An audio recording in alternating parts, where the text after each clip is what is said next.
Now, I think we'll get started. I know that there'll be people. Florian, welcome from Paris. I know people probably still coming through the door, but we'll get started. So welcome to the Fosway 9-Grid for Digital Learning Ask the Analyst session. I'm Martin Cousins. I'm the head of content at Fosway Group, and I'll be facilitating today. And my colleague Jack, he's hidden away. He's kind of working the chat as well. So if you've got any questions or technical issues, then please do drop Jack a line. And John, we have someone from the US. So congratulations, John. You are the furthest away from where we are broadcasting. So before we get into it, I just want to quickly say that if you're in the UK next week and you're at Learning Technologies, then please do come and see us on stand C70. Basically, we've got a much larger stand this year. We've got a big corporate space, and we'll be having corporate conversations and sessions covering topics such as this. So please do come along and say hi if you're there. It'd be great to see you in person. Right, so let's get into the session. For those of you new to, that's it, thanks Ian. For those of you new to Fosway, we have been around since 1996 when David Wilson set the company up. And we have been researching a lot of the markets ever since. So next gen HR, talent and learning. And you can see that we've been working with lots of large corporates across Europe for more than 25 years now. So we provide independent research and market commentary on those markets. And let me introduce today's speakers. If you don't already know them, we have David Wilson, our CEO. Welcome, David. Hi, sorry, I was on mute. And we have David Perring, our Director of Research. Welcome, David. Thanks, Martin. Now, and David is also the lead analyst. David Perring is also the lead analyst on this 9-Grid. So yes, if you haven't been on one of these sessions before, as I was just saying earlier, please pose questions in the chat and make sure that when you hit your chat with your message, post it to everyone. Please play nicely. We always have a mixture of corporates and vendors. So if you are representing a vendor, then please let us know who. That would be good to know. So we're going to start with an overview of the research process. David's going to take us through that. Then David Wilson will take us through that. David Perring will then look at the 9-Grid and some of the emerging trends. And then we will pass over to you and your questions. So we'll take about 15 minutes now. And David Wilson, I'll ask you to dip into the background to our research methodology, and then we will come back to questions. So please do ask any questions that crop up for you in the chat. Thanks, Martin. So we always try and spend just five minutes or so before we go into the Ask the Analyst, just to cover off, in case it is your first one, where our data comes from. The 9-Grids are all, very large, extensive research processes, bit of a monster, to be honest, that pulls data from lots of sources of information over a long period of time.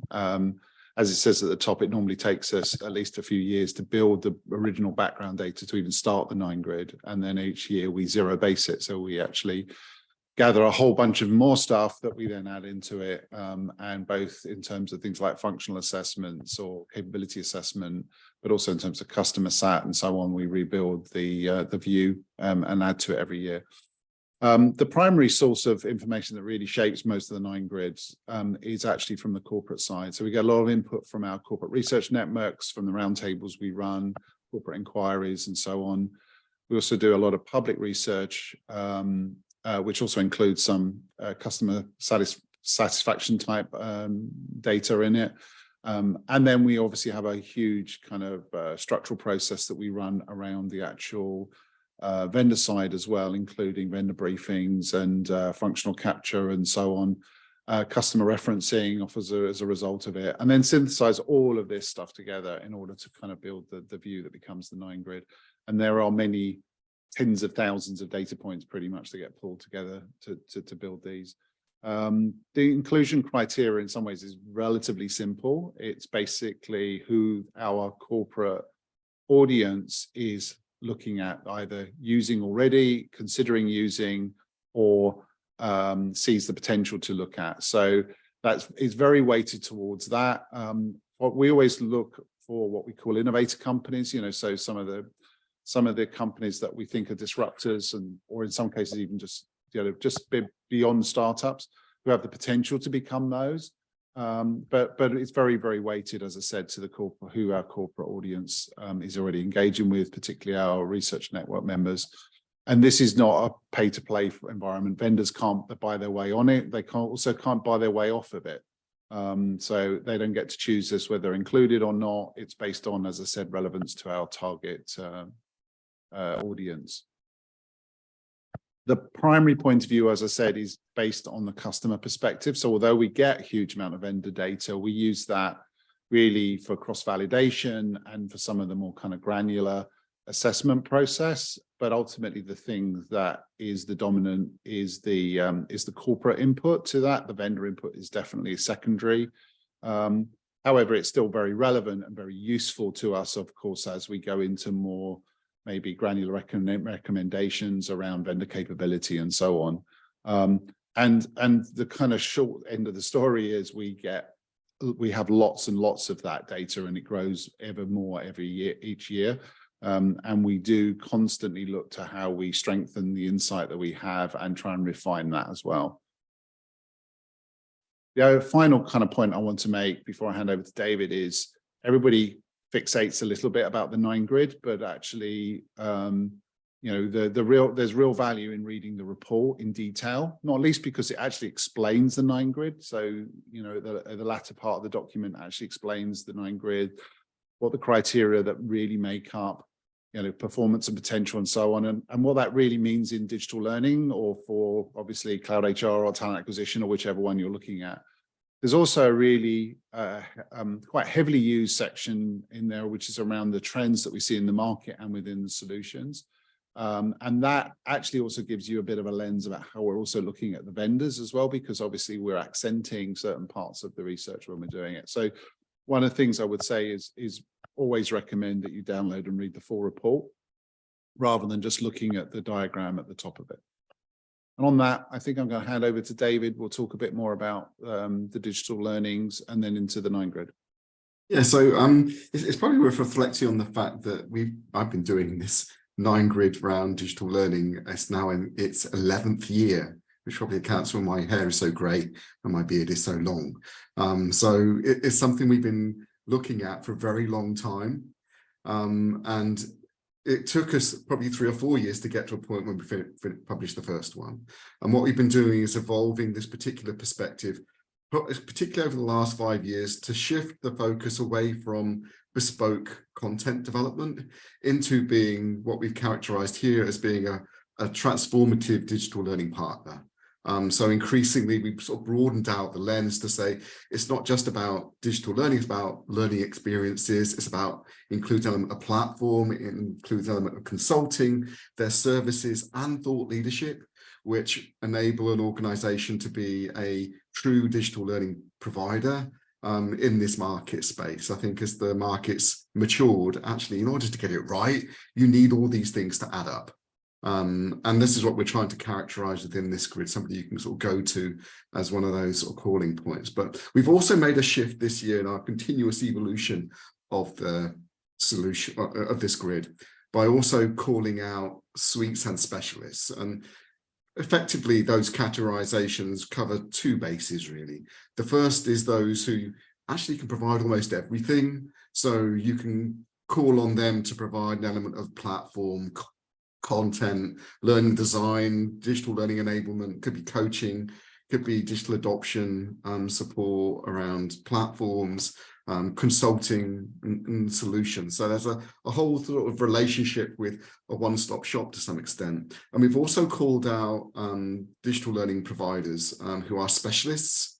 So besides having the suite, also picked up specialists who typically have maybe a greater focus on a learning content library, and that could be as specific as a solution supporting language training and language learning for business, but also areas of digital adoption for systems and solutions that you introduce into your company as a bedrock for how you do transactions within your company, maybe your CRM and things like that, but also picking up on the innovation within the market space as well around more immersive learning solutions, including things like scenario-based digital learning. So that has been a significant change this year.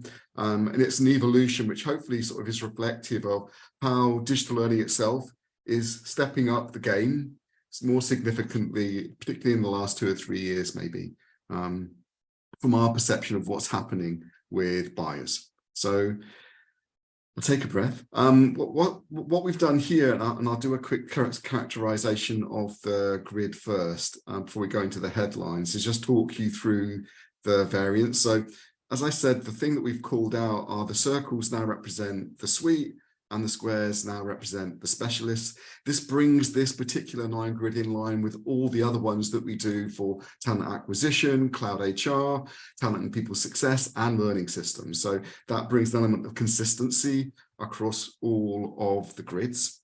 In terms of the colors that you see, we have a number of ranges from lower total cost of ownership, mid cost of ownership, and higher total cost of ownership.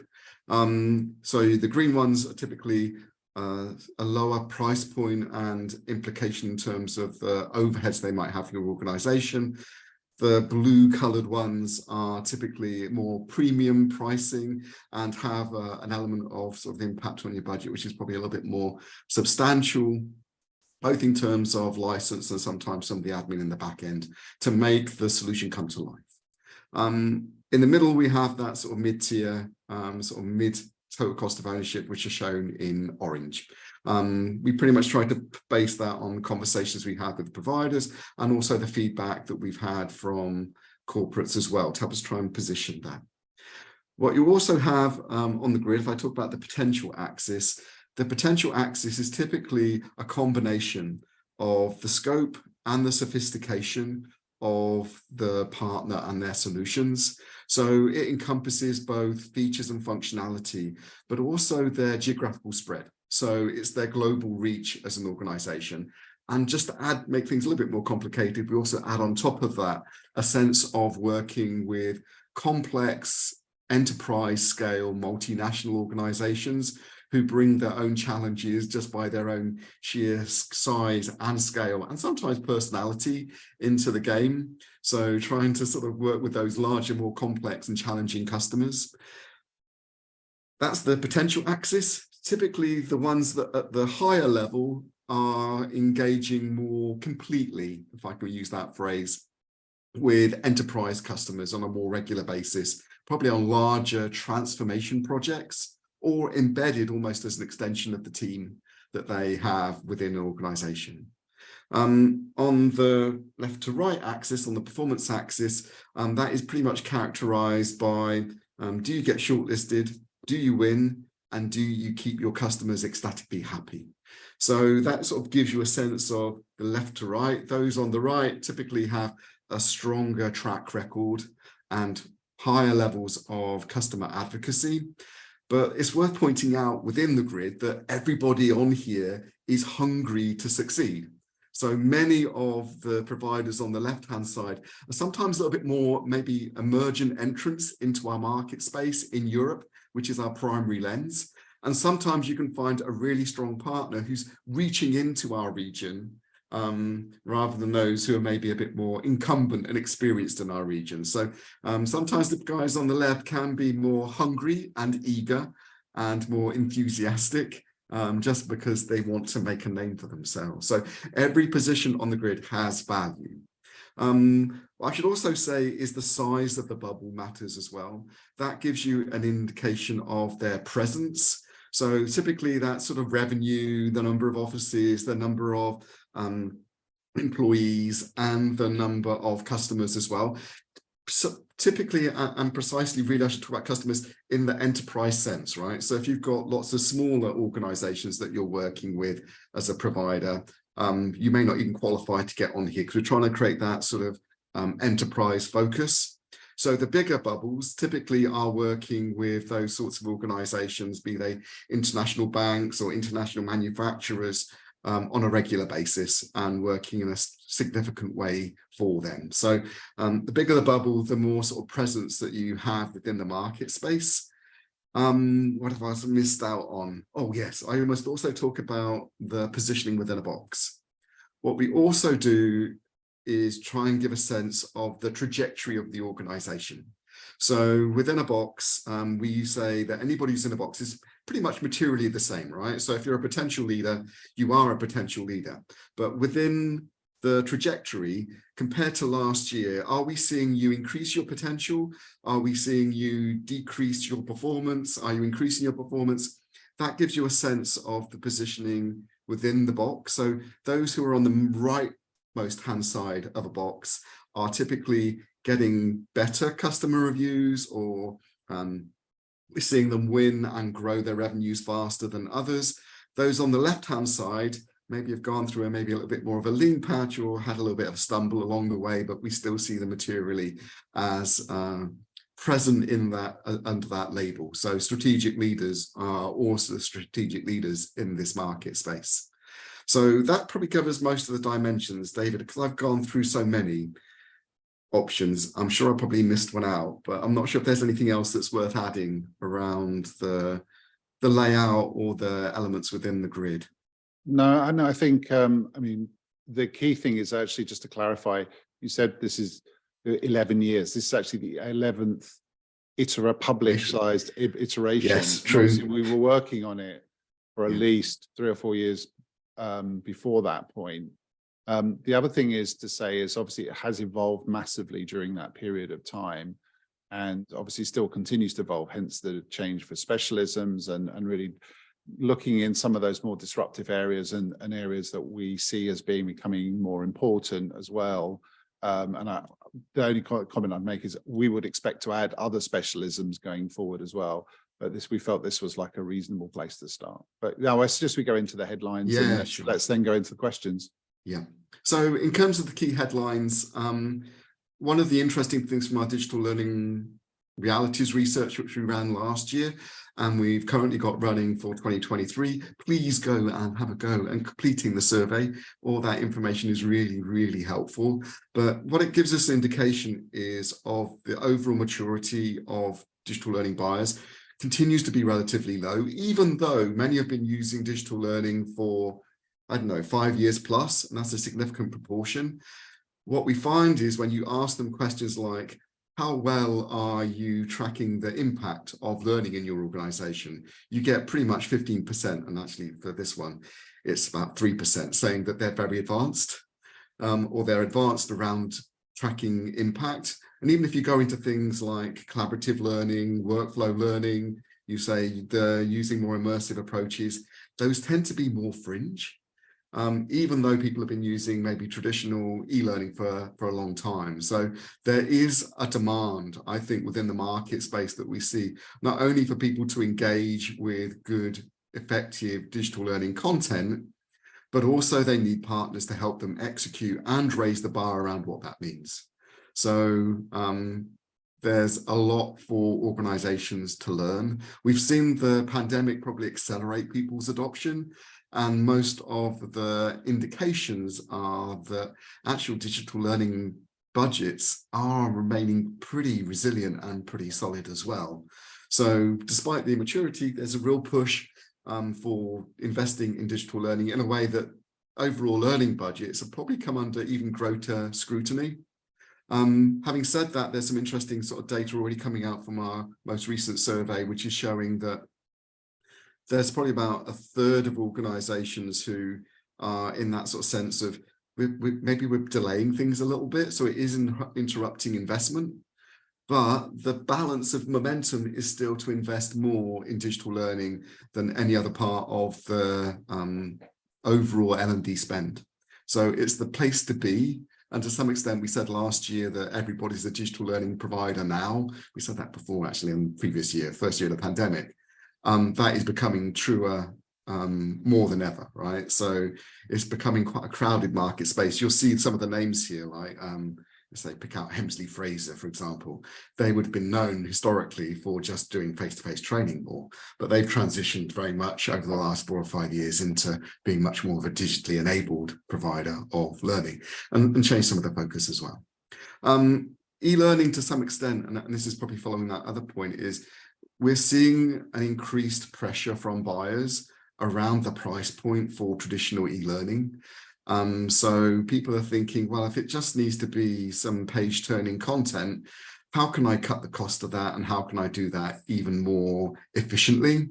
So the market space seems to be being squeezed around things which are maybe a bit more comms and knowledge focused in terms of the amount that people are willing to spend on it.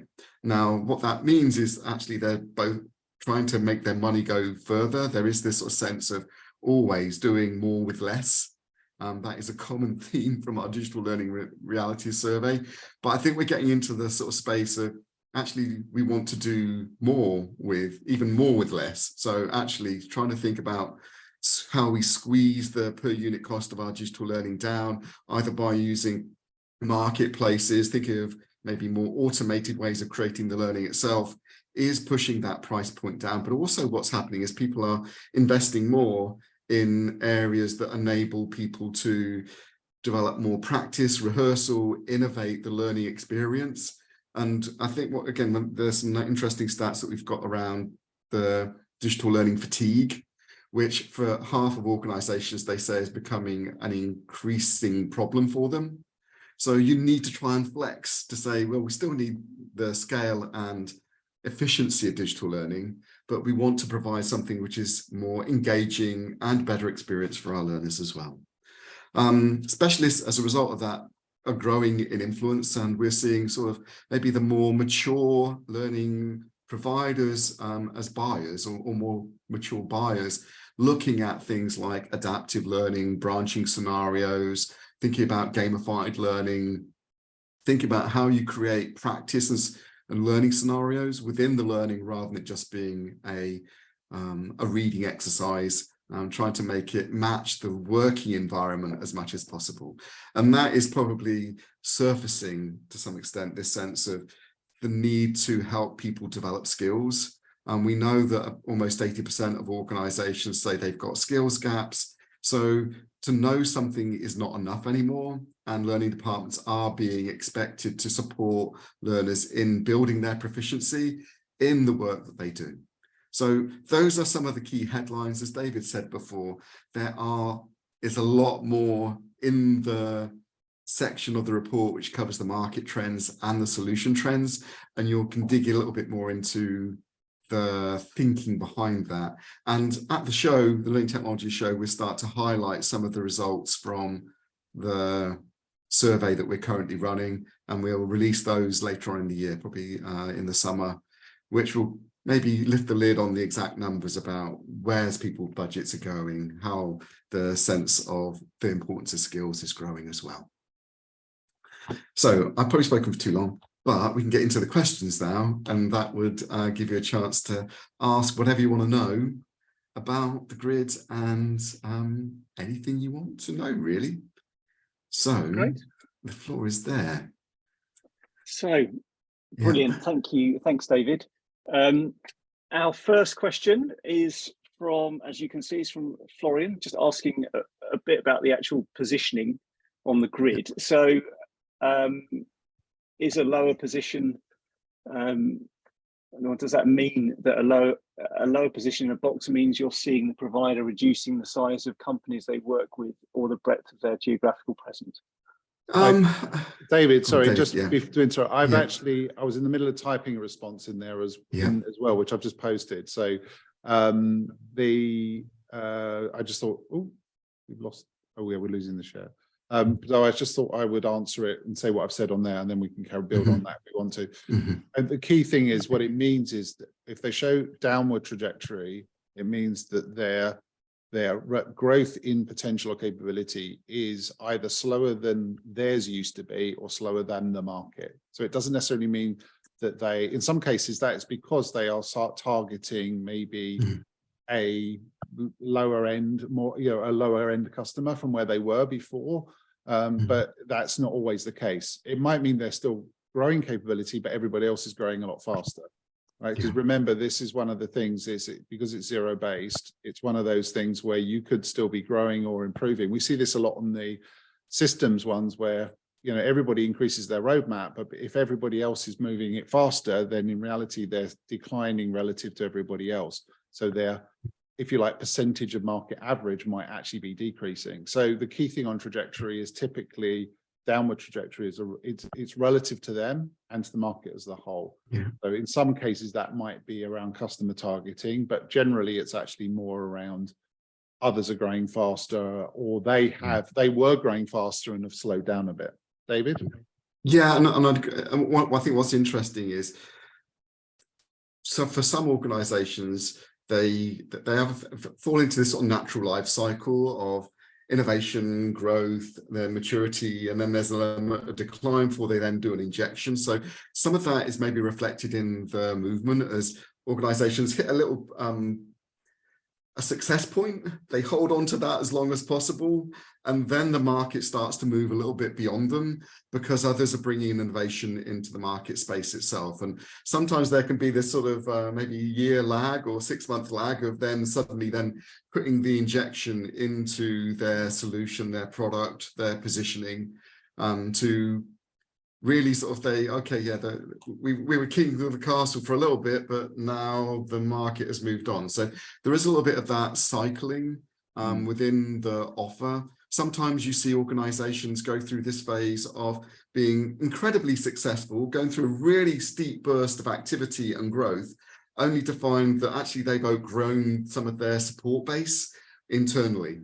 And we know how hard it is to hire good people at the moment. Everybody's struggling with recruitment and finding good talent.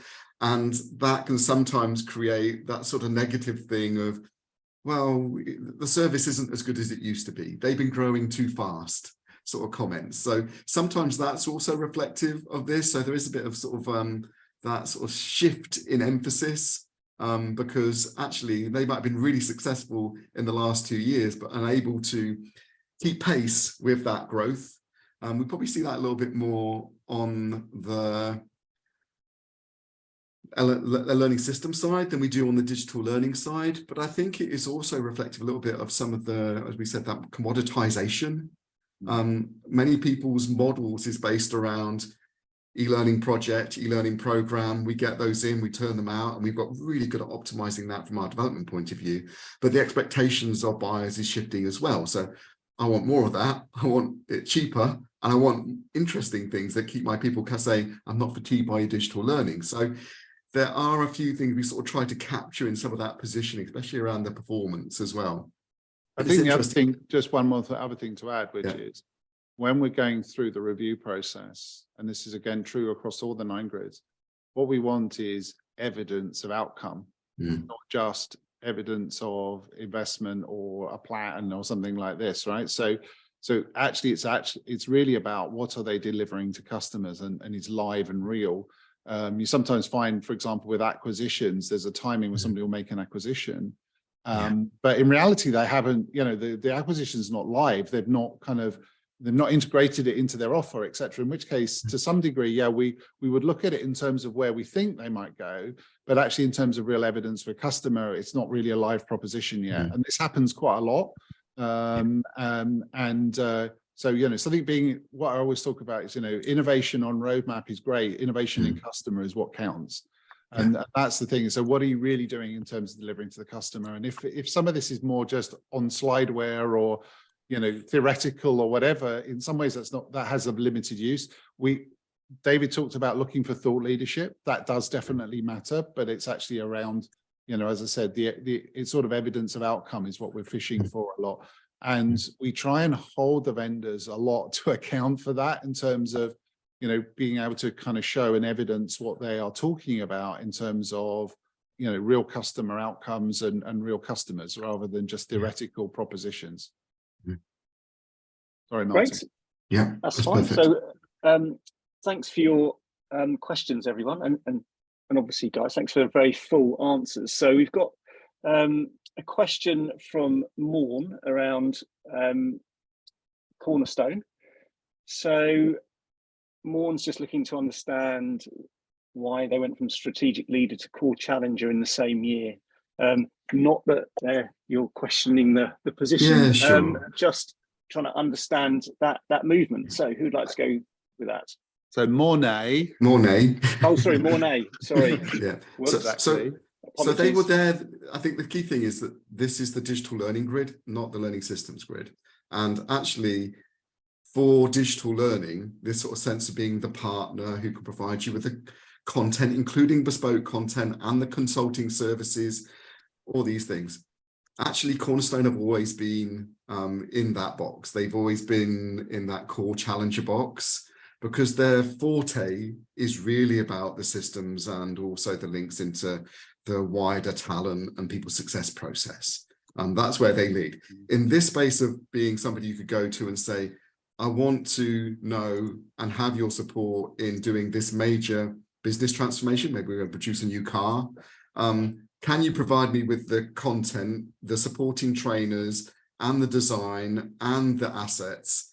That's not their game. So they have struggled to some extent in this grid to punch into that higher zone where we would typically position them. And that's because really they are about platform and content and less about services. So that's the key difference here. Yeah, and in many ways, building up the core of what we're looking at there. Yes, we are looking at obviously the platform place, but it's relatively to say learning systems disproportionately lower in weight.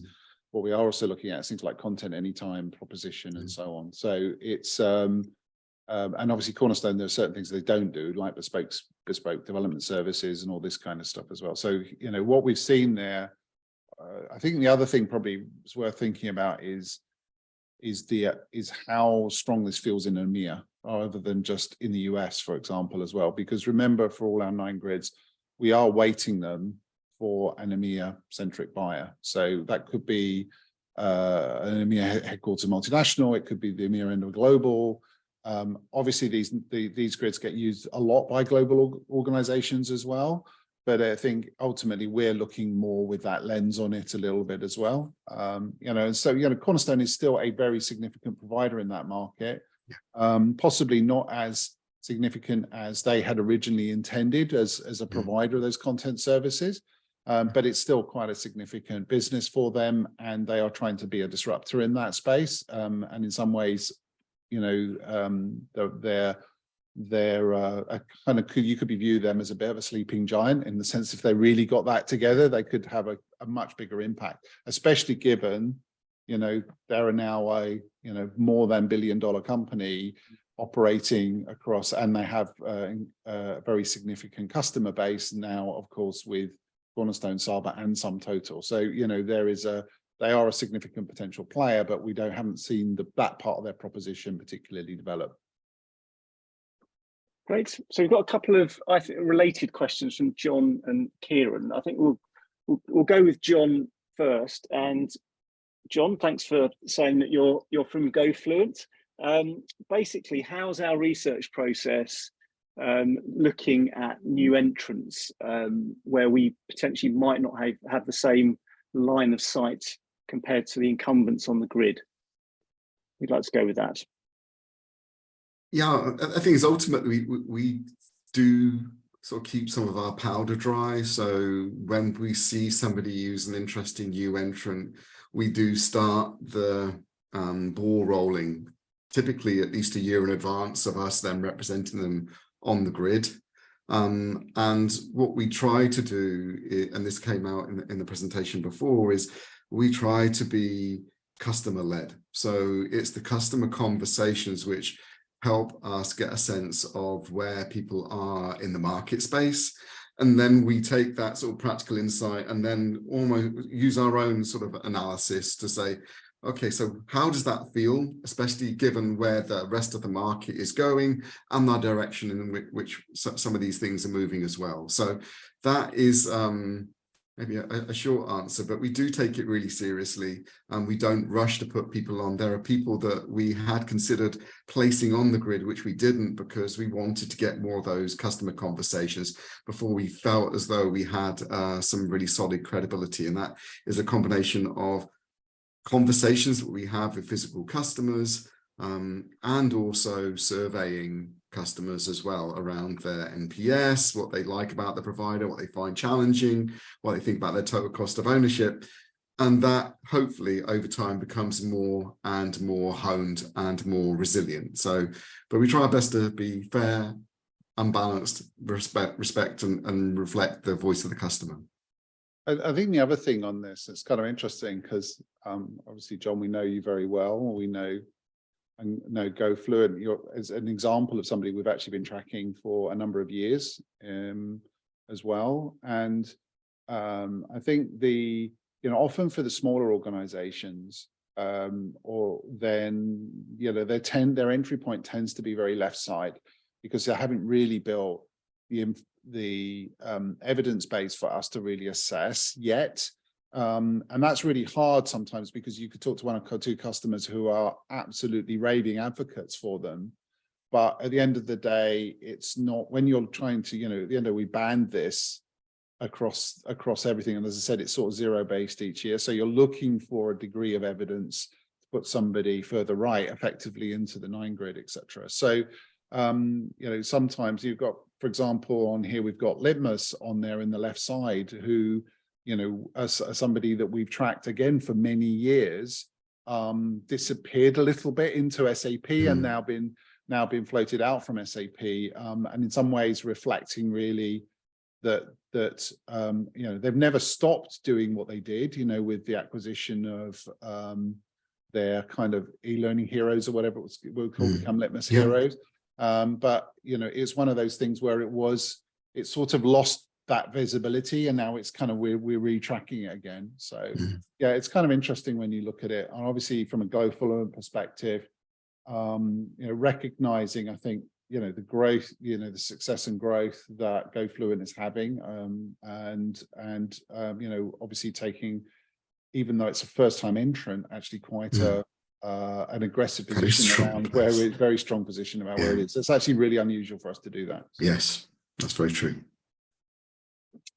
So we've got a question from Kieran about the new starters, the youngest companies making waves and disrupting. I mean, bearing in mind what you've just said about the process. So how would you answer that?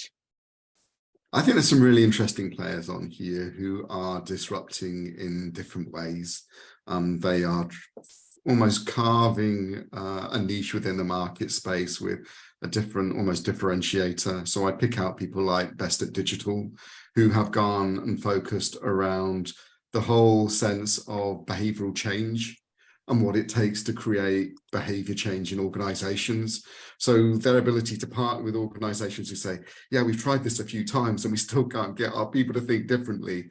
Actually, finding a digital partner who can help cue into that sort of, how do you get people to step beyond knowing into being transformatively different is really interesting. So I pick those guys out. I'd also pick out some of the specialists that we highlighted within the report who are focused on adaptive and actually more scenario-based learning. So if I highlight people like Attent C-Series Factory, ETU, they have been working for a number of years with some really interesting clients and very vocal and strong advocates as clients around trying to create scenario-based learning, which is really situational and enables you to act and behave within a particular situation, make choices to find out the consequences of what you might say or do. And I think they are almost sort of taking the quality of e-learning up a couple of levels. They do come with an extra maybe element of price, but creating engaging learning because it is representative of the work that people are going to do rather than the knowledge they need to know is, I think, quite a significant innovation. And those people are probably would say, well, we've been around for 5 years, but they've proven themselves over that period of time as well. And likewise, the guys on the left, like Immerse, who have been playing in that space around creating platforms. So you can even put a headset on, stand in a virtual auditorium and deliver your presentation to an audience, which sort of fidgets and does its usual thing, to prepare for a keynote, right? So there's so many things that are happening out there which enable us to bring work almost into learning, enable people to practice and rehearse, which has been one of the foundational things that David would have highlighted, I don't know, 15 years ago with acquire, practice, do as being the sort of framework for effective learning. And I think we're seeing some of these innovators start to embrace some of that. There's some interesting players, maybe if I pick out people like Jampan, who are a bit more marketplace driven. So finding different ways for people to go and buy learning or learning services. So not having to engage with on a project basis with an organization, but saying, come to the marketplace and see what resources you want to hire within that to support your project. So almost sort of taking that gig economy approach. And that has been very effective, I think, in driving down some organizations' costs.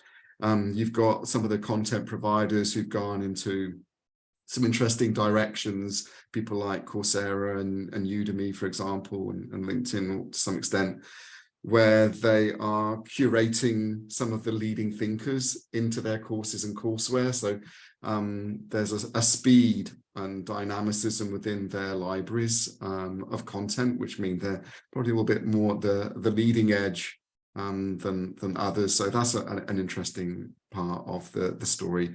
And then you've also got people who are picking up things like collaborative learning. So the guys at Nomadic, historically, people like Hive Learning, doing some really interesting things around those spaces as well. But there's quite a diversity here. And I'd probably also pick out people like Unlocked, who've been, their guys ex-Unlocked, who've been picking out sustainability as an issue and targeting that around particular audiences, particularly in the financial services sector, which is really quite interesting too. Right, so I'll take a breath. Thank you. So moving on to a question, a couple of other linked questions, as you'll see in the chat. Paul's asking about the, where digital learning, where virtual delivery of learning fits in or doesn't within this 9-grid. Yeah, we haven't picked virtual delivery out as a specialism, so it would feature much more within the suite provision. And it is part of our thinking, right? It's not just about providing the asynchronous content. It's not just about providing self-study for digital learning. That's not what digital learning, that's just a subset, right, of the overall learning technology opportunity. It is also about the synchronous event. And so you've got providers in here like GP, like Skillsoft, to some extent, maybe a little bit like Pluralsight, who do similar sort of things of doing labs, doing workshops, doing maybe flipped classroom type virtual events, people like Ludic, who also embed coaching into transformation programs. So the synchronous part of the story is one of the reasons that we transitioned it away from being just about bespoke learning content development into digital learning. So we're trying to highlight that without it being a subset yet within the grid. So I just want to kind of pick up, because I think the question is almost stated, it's almost a statement, rather than a question. It has a question mark at the end, but if you read it, actually reads as a statement. And I think so as a statement, that is untrue. We specifically look at virtual learning delivery within the spectrum under digital learning. So it is absolutely included.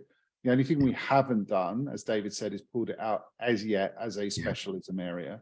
And when we're looking at the suite providers, so this is a suite of capability, one of the things we are looking at is their ability to help, because obviously it's not just about what they do, it's about what they help their customers do. is transform learning so that it can become not just purely digital, but virtual and blended and everything else. So absolutely it is included within scope. Yes. And I think just to add to that, when we get organizations, the vendors to profile, we ask them to say effectively, what do you do, right? And within our framework, we would call out blended learning and virtual delivery as part of the overall suite of functionality we expect them to include as a digital learning partner to some extent.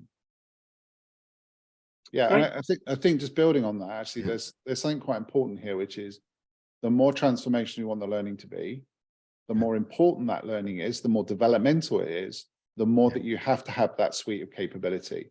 In other words, just watching videos and having really nice engaging content is not enough, right? It's actually a lot of the other parts of the learning process that become disproportionately more important. The only thing that I would kind of question against that also is, though, what we saw in the pandemic was a huge shift to virtual delivery, because there was an easy way of shoving what was face-to-face training content down the throats of people through often very unmodified forms through Zoom and Teams and whatever else. That sort of lowest common denominator model around it is not what we're talking about. We are talking about organizations that can really do this in an effective way. That does mean both redesigning, rethinking the way it's done, but also how it integrates with the other parts of the other portfolio. But I think the key thing is, and there's, we've got really strong evidence around this, is in a basically post-pandemic, largely hybrid world, almost all main development stuff needs to be digitally anchored now. And therefore, these things like virtual delivery become a very important part of the mix, as does coaching and, digital coaching and some of the other pieces of it. Because ultimately, without those, it becomes more of a knowledge acquisition than a skills acquisition exercise. The evidence of skill is not passing a test. It's being able to do the work effectively. That means you need the opportunity to apply it. You'll probably need some kind of guidance or support or things towards doing that. So I think I would certainly encourage everybody to think of this spectrum, not just around the types of modality, but also the value and the strategic nature of that learning as well. And the more strategic, the more transformational it gets, the more these other elements are pretty fundamental to success. Now, I think you covered quite a lot of this, but Carlotta's also asking about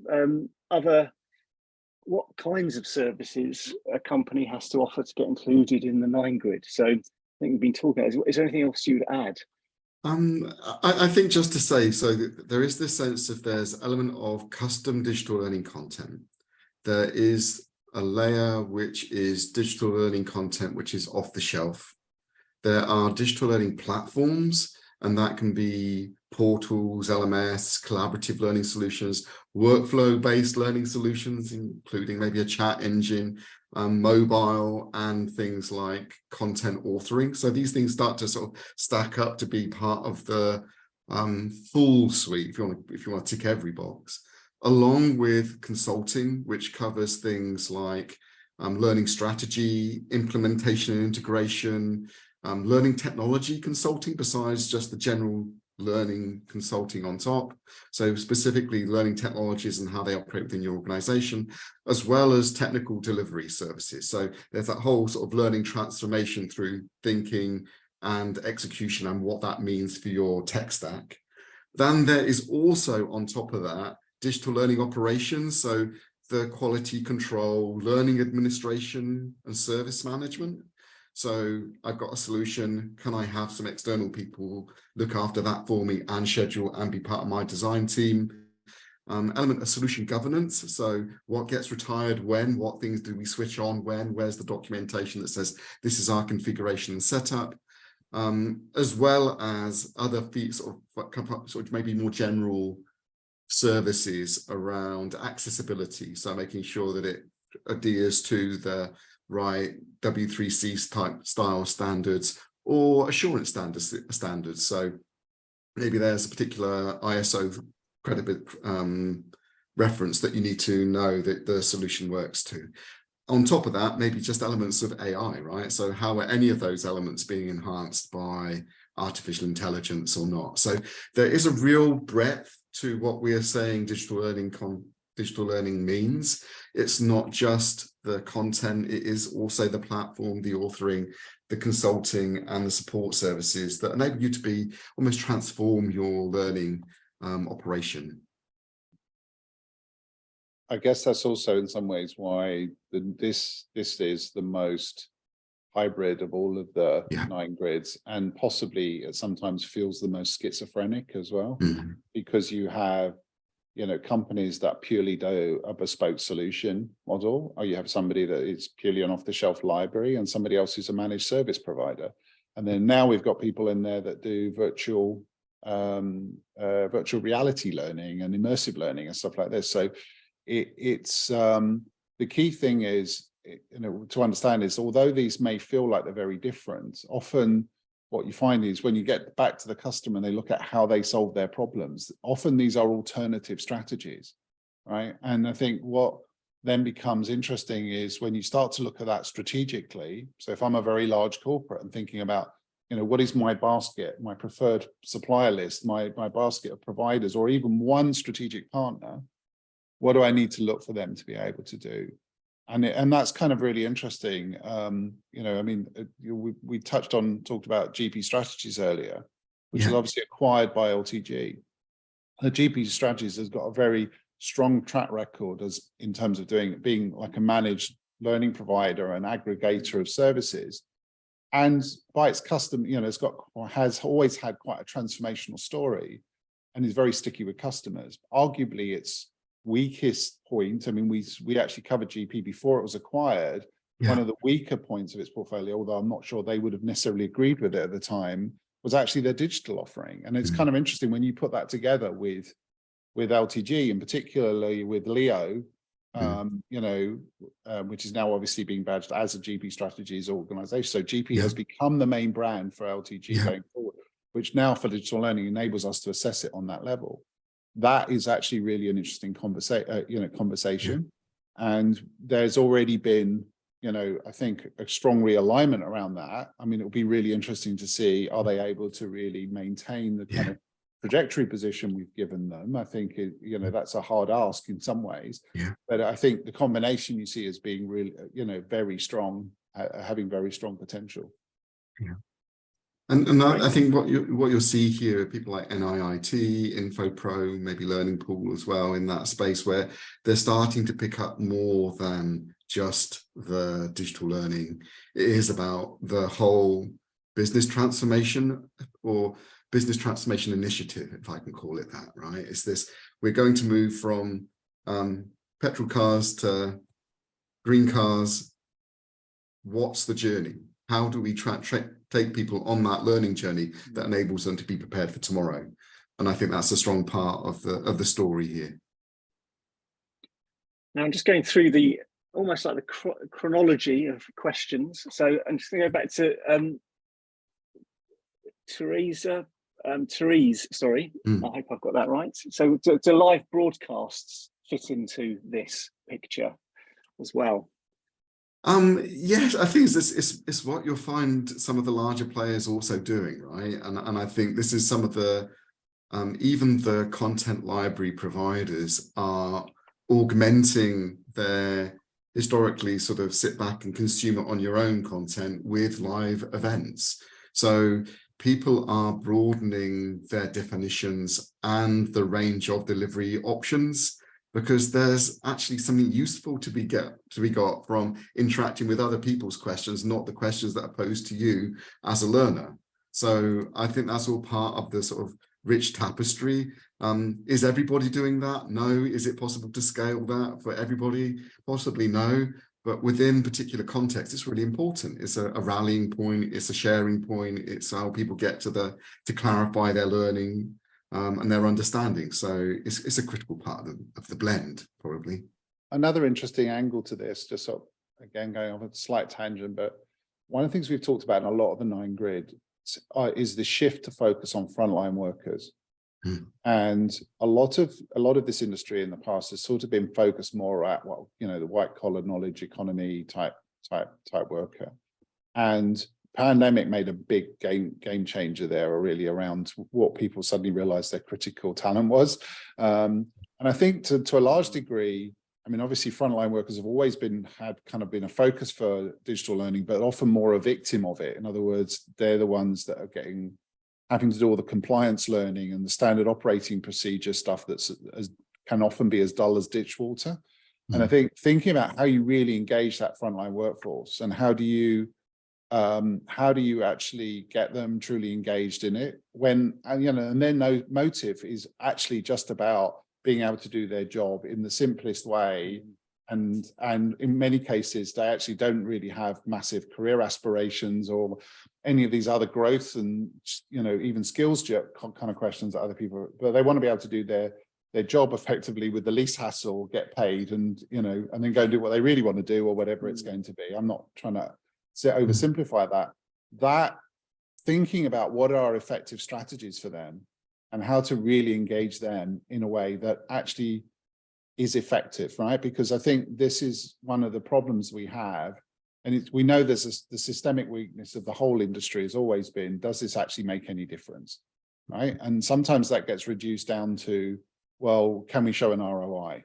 And that's not what we're really talking about. What we mean is, when somebody's done this learning, are they better at doing their job afterwards than they were before? And can you prove that in some way?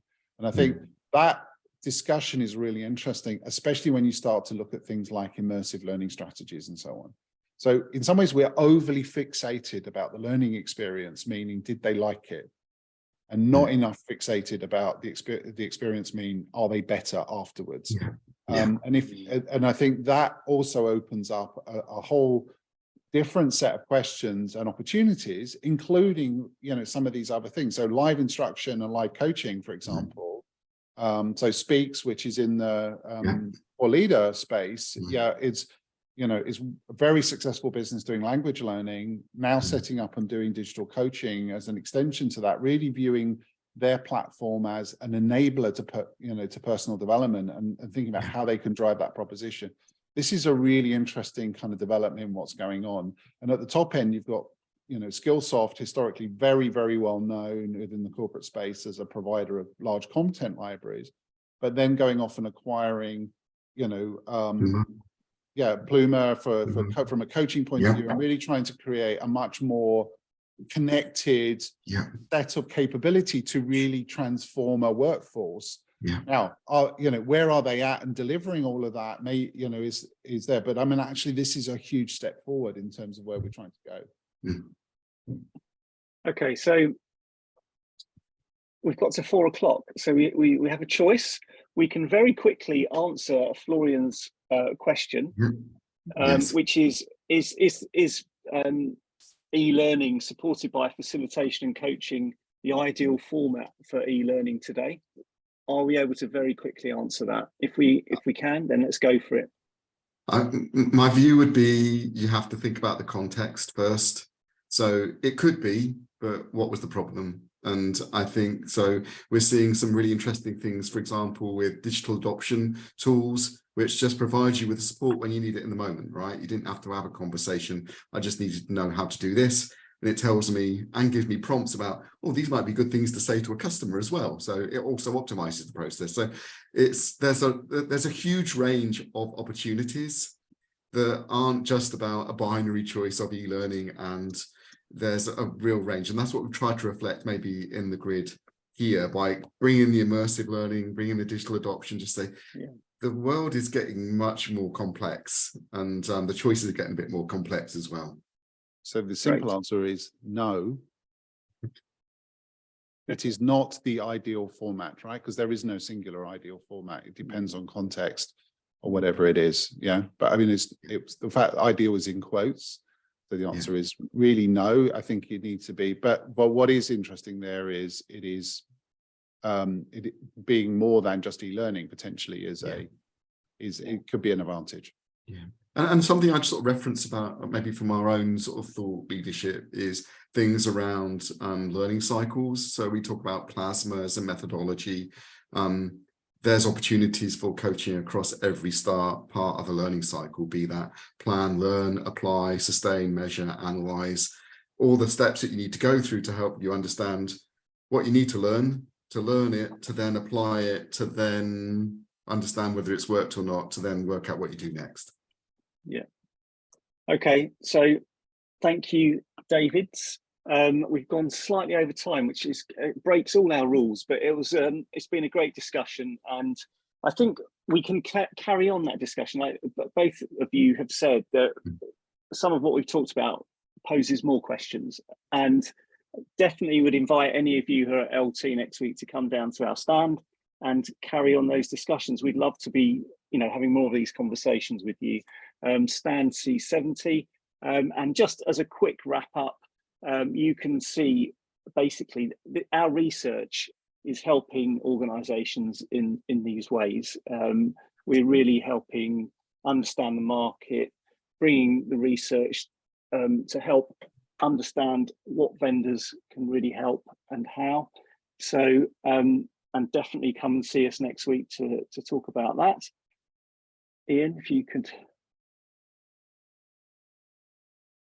Sorry, we've only got a couple more slides. So at the end of May, we'll be running our first corporate only Ask the Analyst. And if you're interested in taking part in that, then I'd encourage you to register now. You can do that on the QR code, and also come to our website, Fosway's website, and there's a corporate membership area. So please do come there, and that's for corporates only. So that's just for you internal people. And finally, as David Perring said, our digital learning research, digital learning realities is still open. So please do take part. Jack's just shared the links. And you can also get the link to the 9-grid.